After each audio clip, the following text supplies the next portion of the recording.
This is me, this is Giovanna. Bem-vindos para mais um episódio de Chocolate História. Espero que vocês estejam gostando de todos esses episódios que eu tenho feito ao longo desses meses, que vocês estejam aproveitando tanto quanto eu e que eu tenha ajudado vocês a descobrir coisas assim maravilhosas, de verdade. Porque eu amo falar sobre isso, eu amo viver isso.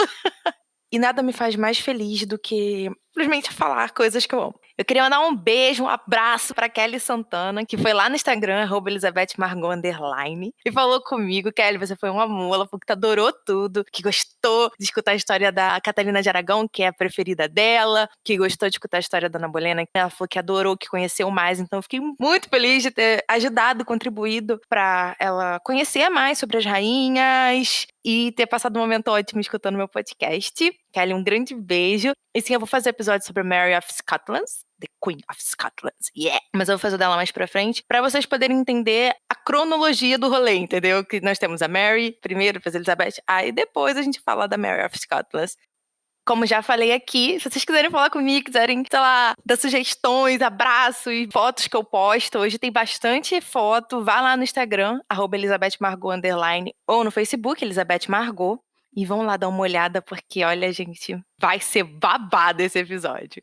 Temos também uma forma muito boa de chegar aos episódios, né? De chegar aos links, né? E ver a cronologia certinha, que é pelo www.chocolatehistoria.com.br, que lá ele vai te levar para o site do Anchor, né? O meu perfil no Anchor, e lá você vai ver todos os meus episódios, vai ter as capas lá para você já, entendi, esse aqui é desse aqui e tal, se situar. Com isso, eu vou deixar o recadinho do Anchor aqui, porque o Anchor, só no coração, ajuda muito a gente que trabalha com podcast, com áudio, né, e tudo mais.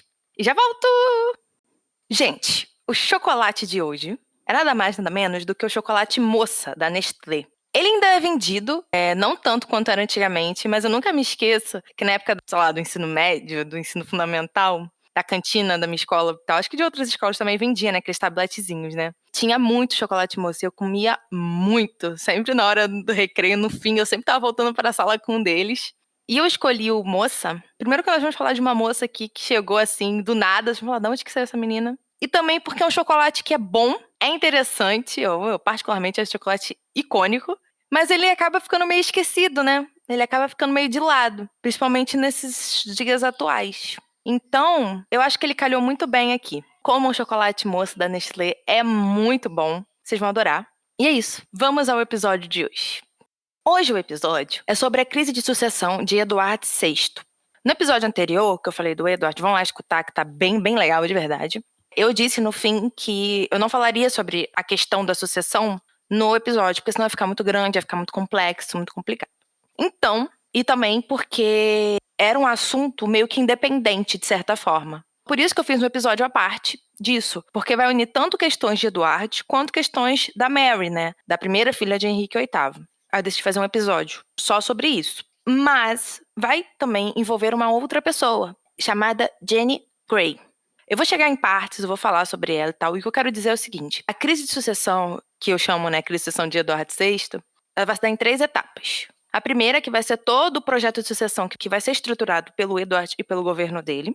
A segunda, que vai ser a Jenny Grey. E a terceira, que vai ser a Mary. Não vou dar spoiler, que esse aqui vai ser o babadão. Mas eu quero que vocês continuem comigo nessa empreitada, porque vai ser muito legal, de verdade. De verdade. Sério. Esse é o episódio que você tem que mandar assim pra todo mundo, que esse é o babado monárquico geral da Inglaterra. Pelo menos eu sempre considerei assim, de verdade. Então vamos ao que interessa. Como vocês sabem, e enfim, quem já escutou o episódio do Edward, ele vai morrer em 1553, com 15 anos. O sonho do Henrique VIII vai pascucuia com isso, né? Porque o sonho dele era ter um herdeiro, né? Um cara que seguisse ele, papapá, que fizesse todas as coisas tipo ele, né? Só que o filho dele, infelizmente, não conseguiu fazer isso. Ele vai falecer com 15 anos. E o Edward era extremamente protestante. Foi no reinado dele que a reforma da igreja da Inglaterra se consolidou. Porque no reinado do Henrique, isso não tinha acontecido muito bem. Para você entender um pouco mais sobre isso, eu aconselho você escutar os episódios do Parlamento, da reforma de Henrique VIII, e o episódio principalmente também sobre a Catherine Parr. Também tem o episódio do Thomas Cromwell, que ajuda a você entender. Esses 3 episódios, eu acho que para mim são os mais interessantes para compreender a visão de Henrique VIII sobre a reforma. E aí, o que acontece? O Edward, ele vai nascer nessa igreja reformada, e aí ele vai ser criado com essa nova religião, que está se formando, tá? Não está completamente formada. Vão lá escutar o episódio do Edward, sério, que tá bem legal, vocês vão compreender muito mais isso. Só tô dando uma pincelada pra gente entrar, de fato, na questão da sucessão. O Edward, assim que ele começar a ficar doente e a situação for se agravando, ele vai fazer o projeto de sucessão dele, que vai ser chamado exatamente assim, Meu Projeto de Sucessão. Lá no Instagram tem um fragmento disso, né, com a própria letra do Edward. Então vamos lá dar uma olhada que tá bem legal. E a ideia do Edward para esse projeto de sucessão dele era colocar alguém que fosse protestante e que fosse homem. Ele trabalhava muito com a ideia do herdeiro ser masculino, né? Ele seguia muito a ideia do próprio pai. Porém, as irmãs dele, Mary e Elizabeth, estavam na linha de sucessão depois dele. Porque o Henrique tinha feito isso pouco antes de morrer. Se você quer escutar um pouquinho mais sobre essa questão, vai no episódio da Catherine Parr, que fala exatamente disso. E o Edward não estava querendo respeitar a vontade do pai. Porque, assim, quem iria assumir depois dele? A Mary.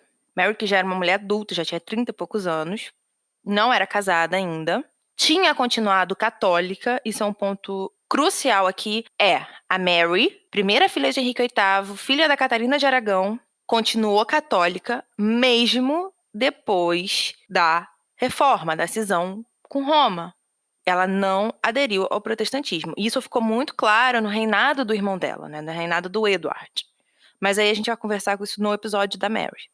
E era desesperador, tanto pro rei adolescente, né? Que a irmã dele, que era mulher e que era católica, subia ao trono, que ele, como homem e protestante, tinha que preservar, quanto para os próprios políticos, né? Para os próprios conselheiros do Edward, naquele período. E aí ele vai fazer esse documento. E aí tem mais um motivo que ele vai usar como argumento para deixar as irmãs de fora. Porque assim, foi o que eu falei. O Henrique, antes dele morrer, ele voltou com as filhas para a linha de sucessão, depois do Edward. Isso foi feito com a terceira lei de sucessão. Só que, mesmo elas estando na linha de sucessão, a Mary e a Elizabeth, elas não eram legítimas, elas eram ilegítimas. Você vai pra mim e falou assim, Giovana, como assim? Elas eram frutos do casamento de Henrique? Sim, elas eram frutos dos casamentos que o Henrique teve, tanto com a Catarina de Aragão quanto com a Ana Bolena. Porém, quando o Henrique anula esses casamentos, ele anula a própria legitimidade das filhas. Entende? Ele não pode ter uma filha legítima, sendo que ele considera o casamento dele ilegítimo, nulo. Então, quando o Henrique ele vai casando e vai anulando os outros casamentos, ele vai dando essa prerrogativa de que as filhas continuam ilegítimas, porque os casamentos não foram válidos.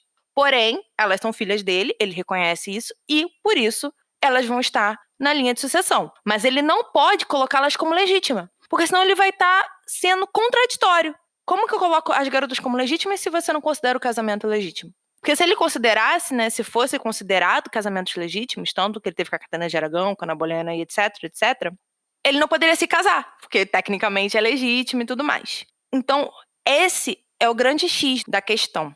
Então, foi através da questão da supremacia masculina, né, que a Mary era mulher, através da ilegitimidade das irmãs e da questão religiosa da Mary, que o Edward se embasou para poder fazer esse projeto dele de sucessão. E manter, assim, a linha que ele queria que continuasse no governo, caso ele viesse a morrer. Um ponto aqui que eu tenho certeza que vocês vão se perguntar é, mas Giovana, por que então não colocou a Elizabeth? Porque a Elizabeth era protestante. A mãe dela, Ana Bolena, foi uma das cabeças da quebra, né? No sentido de reforma, né? De estar ali nessa construção de uma nova igreja. Então, por que não a Elizabeth? Porque você não pode tirar uma e deixar a outra. Tipo, os próprios conselheiros do Edward achavam isso, nem consideraram isso de certa forma. Sabe? Não tinha sentido para eles deixar a Elizabeth. A Elizabeth, ela era jovem também, então assim, ela não tinha tanto poder político, ela era só a terceira, os 3 filhos ela estava na última posição, na terceira. O problema deles era com a Mary, entende? A Elizabeth, ela não ia passar por cima da Mary, nunca. A Mary era o zangão dos filhão lá, porque a mulher já tinha 30 anos, entendeu? Então isso nunca passou pela cabeça deles, tá? E aí, partindo de todo esse princípio que eu acabei de falar pra vocês, o Edward vai nomear o ramo da Mary Tudor. É muita Mary, gente, eu sei. Mas assim, Vamos por nomes. Quando eu falo só Mary, eu tô querendo dizer Mary, a primeira filha de Henrique VIII. E quando eu começar a falar Mary Tudor, por exemplo, eu vou estar me referindo à irmã de Henrique VIII, a irmã mais nova dele. O Edward vai pegar esse ramo, mais especificamente. E nesse ramo, tinham-se 3 descendentes femininas. E ele vai ser muito específico e vai falar o seguinte: meus herdeiros serão os filhos masculinos dessas mulheres, dessa linhagem, não mais vindos da minha irmã, ou etc.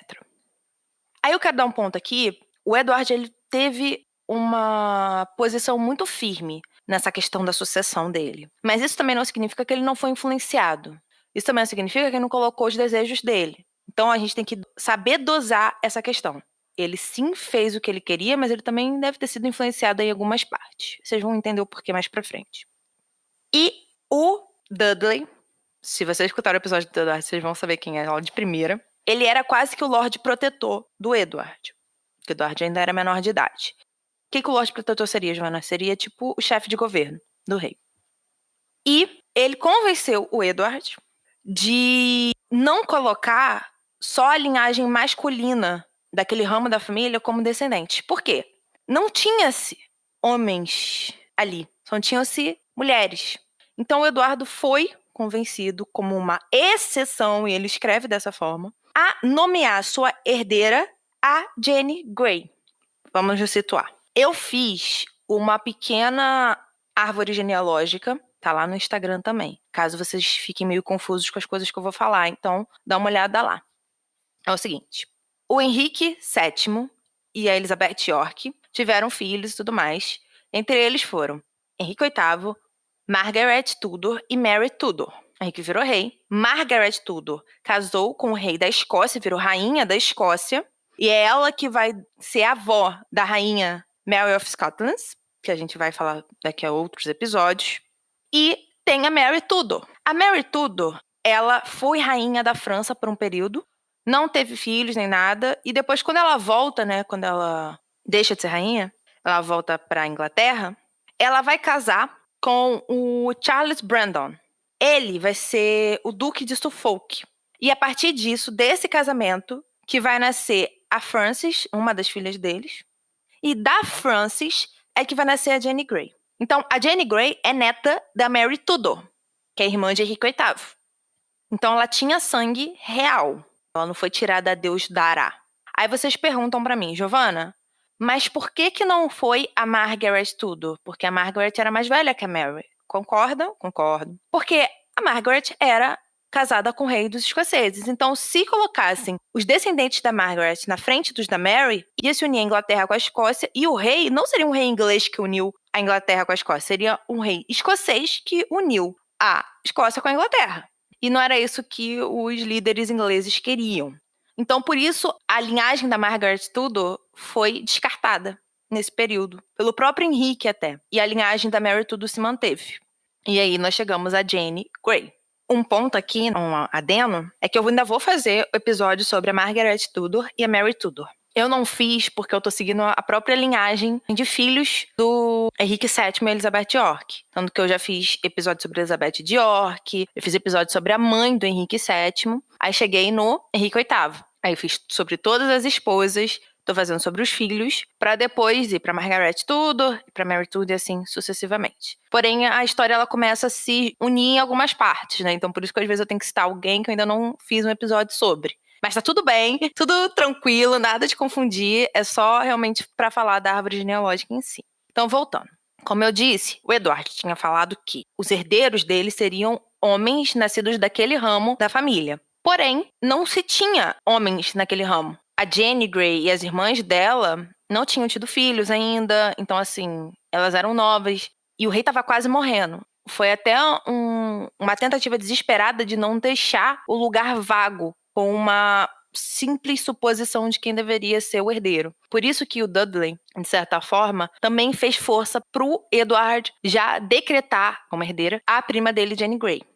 O plano foi assinado por vários nobres, por vários bispos, arcebispos, conselheiros. Muitos chegaram a comentar depois que foram meio que obrigados pelo próprio Dudley a assinar, a apoiar isso, mas a gente sabe que é meio mentira, porque, né, como vocês vão entender o porquê depois eles voltarem atrás. E aí, já entrando mais na Jenny, o que também fez o Edward aceitar que ela seria a herdeira dele? Porque ela era bem protestante também. E, um ponto aí a dizer, ela era casada com Guildford Dudley, o filho mais novo do chefe de governo do Edward. Então, assim, por isso que a gente tem que entender que não foi simplesmente uma vontade do Edward, foi também uma influência de outros pares do governo para conseguir que aquilo que deixassem eles mais garantidos no poder fosse feito. E a pessoa que faria mais sentido a isso era colocar a Jenny Grey no poder, ela seria essa pessoa. Então, tudo isso, tudo que eu acabei de falar agora, foi basicamente uma articulação política que vai envolver a igreja, os conselheiros e o próprio rei, para evitar que a Mary subisse ao poder, né, fosse coroada rainha, para evitar a volta ao catolicismo, para evitar que eu já falei sobre isso nos episódios anteriores, que a supremacia do rei fosse danificada. Quando eu falo supremacia do rei, eu falo tanto política quanto religiosa, porque agora na Inglaterra essas coisas estão juntas. Ia ser muito danoso para os poderes da monarquia, né, da igreja, do governo, perderem isso. E o Edward concordava, porque ele era protestante. Era irmã dele, mas ele entendia que aquilo ali estava errado, que ela não tinha que ser católica. Ela era, tá bom, então você não quero que você seja minha herdeira. Foi basicamente isso que aconteceu. Dizendo tudo isso, vamos agora dizer quem é Jenny Grey. Lady Jenny Grey nasceu entre os anos de 1536 ou 1537. A gente não tem certeza da data correta.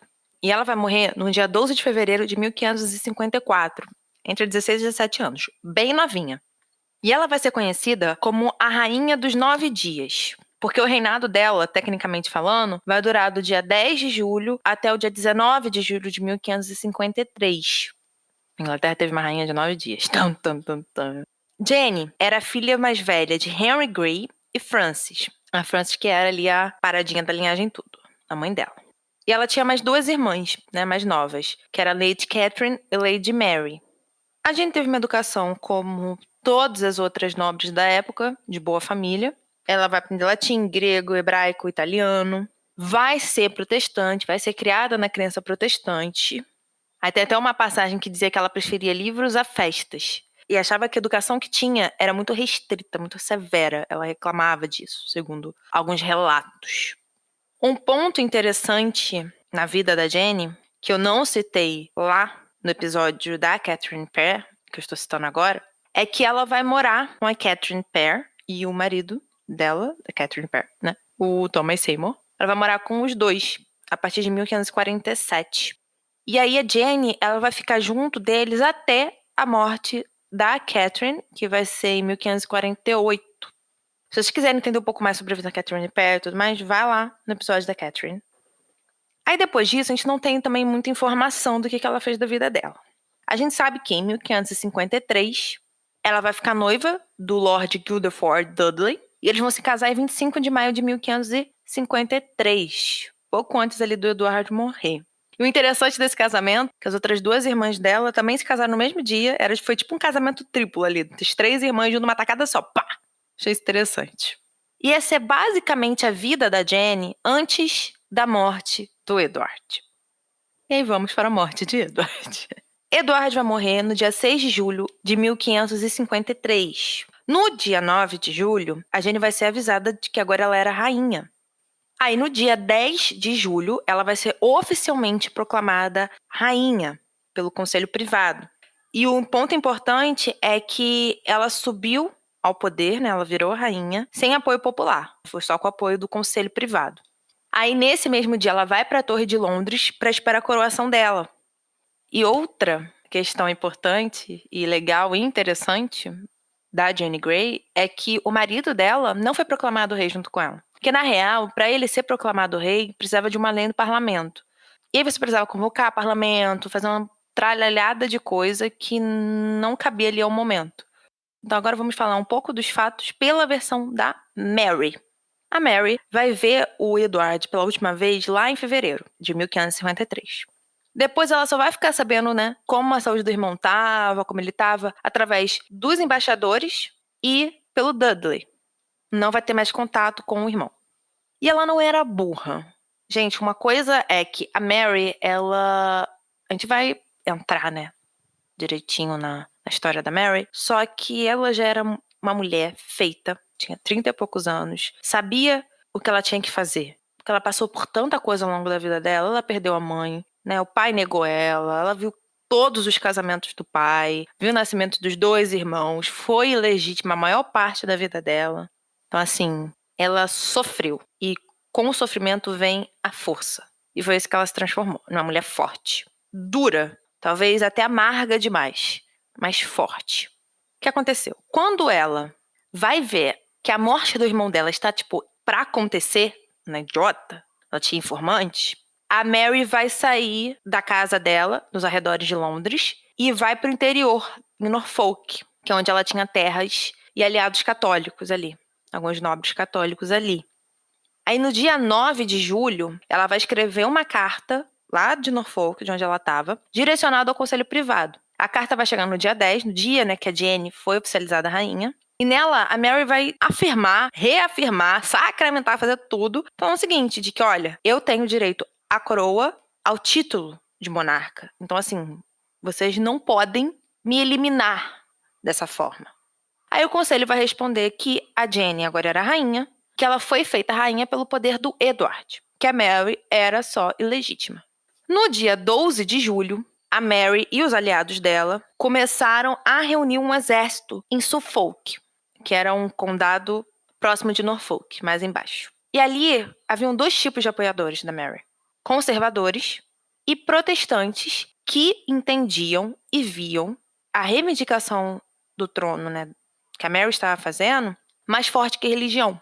Porque na Inglaterra, depois da cisão com Roma, a religião ela se torna atrelada ao governo.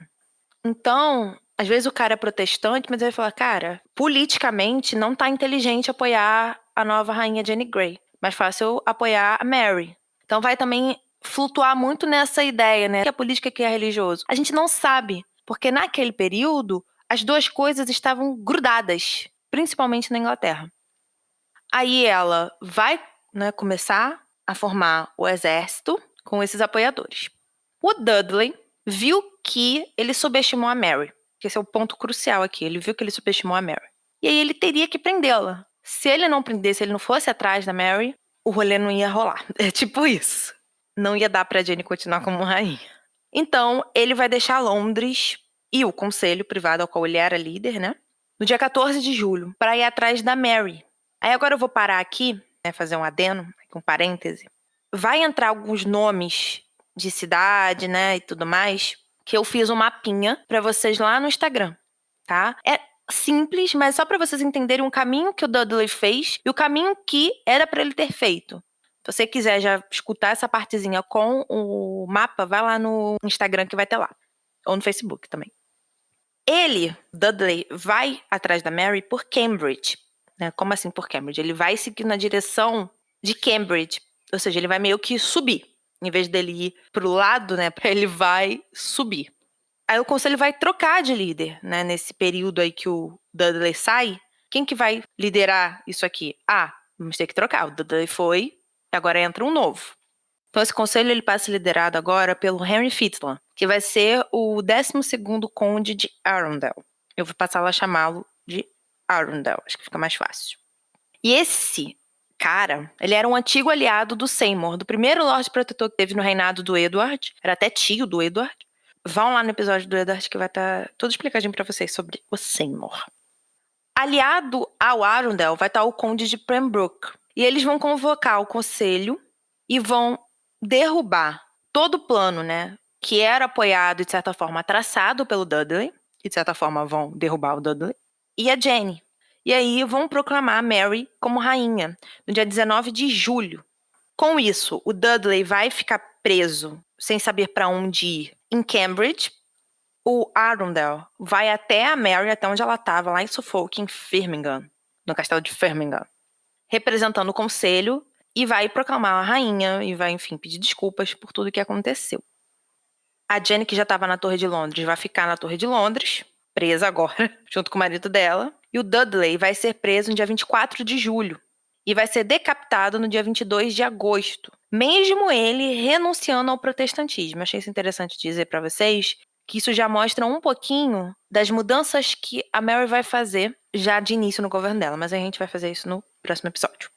A Mary vai chegar em Londres no dia 3 de agosto e a Elizabeth vai estar ao lado da irmã. Elas vão entrar juntas em Londres. E vão ter mais de 800 nobres e cavaleiros fazendo essa procissão com a Mary. Aí vamos parar um pouquinho e vamos analisar toda essa questão que aconteceu. A população apoiou a Mary. Em peso, Giovanna, a gente não pode afirmar, mas em grande parte, sim. A Mary conseguiu reunir um grande exército. Ela conseguiu reunir apoiadores, porque foi como eu expliquei. Alguns eram conservadores, seguiam a mesma religião que ela. Outros, mesmo protestantes, entenderam que politicamente era melhor ela no governo. Então, ela estava começando a ter apoios incontestáveis. Além de, claro, da origem, né, dela. Qual era a origem dela? Catarina de Aragão e Henrique VIII. Então ela acabou se tornando, com todo esse processo, com toda essa crise, forte, tanto belicamente quanto politicamente, por sangue, como eu disse. Então a questão religião foi colocada de lado, porque ela era muito mais forte do que isso. Ela esperou a vida dela toda por aquele trono. Ela não ia largar assim, não ia mesmo. A Mary, ela era a junção dos pais dela, sabe? Ela ia ter aquela coroa de qualquer forma, nem que ela tivesse que dar a vida dela por isso. Aqueles homens a subestimaram. Acho que muito por ela ter sido mulher, sabe? Acho que muito por ela ter vivido muito nas sombras ao longo do reinado do pai dela. Só que ela sabia quem ela sabia de quem ela era filha. E não só do lado paterno, não, mas do lado materno. Vai escutar o episódio da Catarina de Aragão, vai ver o quão forte aquela mulher foi. E a Mary foi exatamente a mesma coisa que a mãe, só que uma versão mais melhorada. Pegou umas coisinhas do pai, entendeu? E foi por tudo isso que ela conseguiu o lugar de direito dela, que era o trono da Inglaterra. Aí você vai falar assim pra mim, tá, Giovanna, a gente entendeu que a Jenny foi rainha durante 9 dias, que ela passou esses dias todos na Torre de Londres esperando pra ser coroada, né? Que a Mary conseguiu mostrar que não era pra brincadeira, que ia ser rainha assim e foda-se de quem ela era filha, de Henrique VIII, né? Tudo isso. E como que fica a Jane agora? O que vai acontecer? Ela vai ser presa, né? Já estava na Torre de Londres, só mudou de cômodo. E vai ser acusada de alta traição, junto com o marido dela, com os irmãos dele e com o ex-arcebispo de Canterbury, Thomas Cranmer. Eu ainda vou fazer um episódio sobre esse cara. Eu realmente preciso fazer um episódio sobre esse cara. De verdade. Vai vir. Esperem que vai vir. O julgamento dela vai ocorrer no dia 13 de novembro de 1553. Todos vão ser considerados culpados e sentenciados à morte. As provas que vão ser usadas contra a Jenny vão ser cartas, principalmente, onde ela assinou como Jenny the Queen. Ou seja, ela se colocou como rainha. Isso era considerado alta traição e tudo mais, papapá. Então, assim, foi complicadinho. Ela meio que se encralacou com toda essa situação aí quando assinou o nome dela como Jenny the Queen. Qual era a sentença para ela, então? Decapitada ou ser queimada viva. Abrindo um parêntese aqui, era costume queimar as mulheres vivas caso elas praticassem o ato de traição. Aí entrando em N méritos de traição aqui. Porém, a sentença, né, foi feita, mas não foi executada. Ficou meio que em stand-by. Aí, em fevereiro, o pai dela vai participar de uma rebelião contra o casamento da Mary. E é a partir disso que a sentença dela vai ser executada. O pai vai ser capturado e vai ser morto também, o pai dela, mas só depois. E a Jenny vai ser morta no dia 12 de fevereiro de 1554, junto com o marido. Vão tentar que ela se converta ao catolicismo. Até o próprio capelão da Mary foi lá, mas ela não se converteu, ela ficou até o fim como protestante. E os dois vão ser mortos, decapitados. Tem uma linda pintura do momento, lá também no Instagram, no Facebook. E ela e o marido vão ser enterrados na capela de St. Peter at Vincula. Ou, né, em português, São Pedro at Vincula. Onde, enfim, Ana foi enterrada, Catherine Howard, um montão de gente foi enterrada ali. E o ponto aqui, para finalizar a história da Jenny, é que ela vai se tornar um mártir protestante na Inglaterra durante as perseguições marianas, durante esse reinado da Mary. E a história da Jenny vai ser contada no livro dos Mártires. ou melhor dizendo, né, no livro Atos e Monumentos desses Dias Últimos e Perigosos, do John Foxe. Muito conhecido esse livro na Inglaterra. E ela vai continuar sendo mártir muito forte durante aquele período ali, mas depois ela já não vai ter tanta força assim. Mas é interessante, né, como ela passa de traidora pra mártir, assim, né, de um... E, gente, basicamente é isso, assim, a crise da sucessão. Ou a história de Jane Grey, a Rainha de 9 Dias. Eu particularmente adoro essa história. Acho muito legal. Eu lembro muito, eu era muito mais novinha. Quando eu li, falei, caraca, teve uma rainha antes da Mary? Como assim? Peraí. Eu era bem adolescentezinha naquela época. Nunca esqueci disso. E tô muito feliz em estar fazendo um episódio sobre. De verdade. Como se fosse um sonho realizado. E eu espero que vocês tenham compreendido a ideia por detrás dessa crise, né? Desse reinado de 9 dias e dessa subida da Mary ao poder. Eu realmente espero isso, de verdade, porque é bem legal. Vão lá ver as imagens, é bem legal, sério. Qualquer dúvida, gente, falem comigo no Instagram, no Facebook. Instagram, @ElizabethMargot, _ e o Facebook é Elizabeth Margot. Se vocês quiserem escutar mais episódios de Chocolate História, de Hellas, né, que está aí a todo vapor, vão em www.chocolatehistoria.com.br. E é isso. Fiquem com Deus, um grande beijo e tchau!